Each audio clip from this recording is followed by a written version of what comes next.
and welcome to Local Lore. We're on the road in the Niagara region in search of communities in change through some of Niagara's cultural and historical landmarks.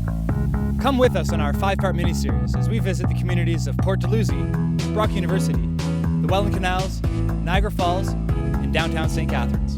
We'll be talking to local people about the history of their communities and the changes happening around them. This is Local Lore, Communities in Change. In this episode of Local Lore, we're here in Port Dalhousie, a community which is about to undergo a significant redevelopment. This small beachfront community has actually had a lot of changes in its long history. Before the Welland Canal was completed in the 1830s, it used to be farmland, which was settled by Crown Loyalists fleeing Revolutionary America. As Lock 1 of the first and second Welland Canals, the area was named Dalhousie in the 1830s and grew rapidly as a shipyard and port. This pier, now a nice place to take a walk and go fishing, was built in 1838 to break the waves of Lake Ontario. The beach has a history dating back a century, starting when the Niagara, St. Catharines, and Toronto Electric Railway laid tracks here in 1902. The beach was much wider in those days, and Lakeside Park was the main attraction, which brought development and cottages to the area. The lighthouses have become an iconic part of Port Dalhousie shoreline. This one actually spent its life painted red for 150 years up until 1987. There used to be a fairgrounds here, and one of the only signs of that now is this carousel. It was sold to the city on the condition that the price couldn't go up, ever. That's why you can still ride the horses for just a nickel. The Port Dalhousie condominium towers, known as Port Place, are set to displace a few well-known bars here on Hogan's Alley. I've heard a lot about the Port Dalhousie redevelopment project in reference to a tower, so I went to Port to speak with Dan Rosetta of the Port Dalhousie Vitalization Corporation to help clarify. Well, the Port Tower is used in a way sometimes to just focus on one aspect of the project. Port Place is more than a tower. It is actually 4 different things. The tower is the residential portion of it. There's a boutique hotel, so there's around 35,000 square feet of retail, and there's a 416-seat theater. So it's all those things that make up Port Place. Because of Port Dalhousie's rich history and its status as a Canadian heritage site, there's been a long battle between Port Dalhousie Vitalization Corporation and a group of concerned community members known as PROUD, Port Realizing Our Unique Distinction. To learn more about the local opposition to this development, I sat down with the current PROUD president, Hank Beekes. Putting a 20-story tower in a designated heritage district puts all heritage districts at some risk.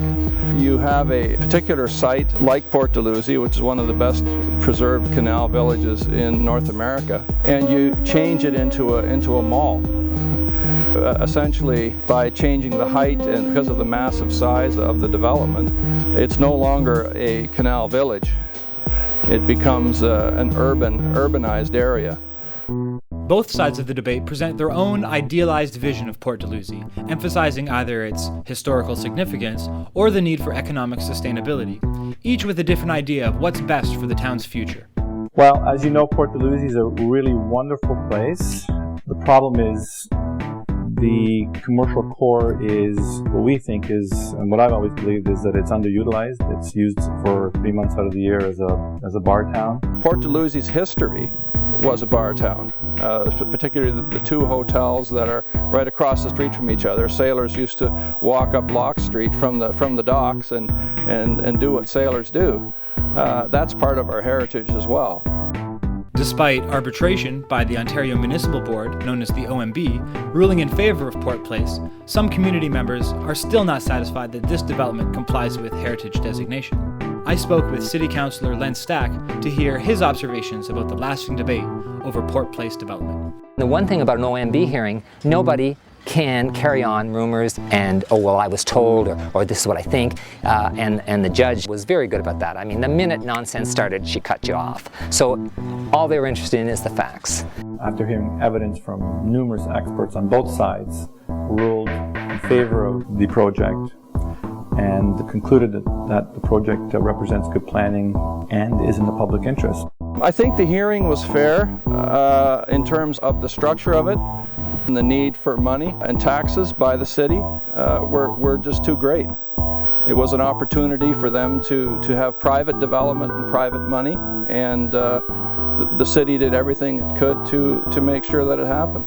Port Dalhousie has a long history as a community in change, and with the imminent development of Port Place, residents are still divided about whether this is a cultural loss or an economic gain. The cultural emphasis will be geared to an older, wealthier demographic, and it remains to be seen how this will change the appeal of Port Dalhousie to university students and young adults. Of course, they're still welcome to come to the beach and ride the carousel. That's it for this episode of Local Lore. I'm Shannon Liggett-Falvey. And I'm Audrey Scott. Please join us next time as we look at the history of Brock University.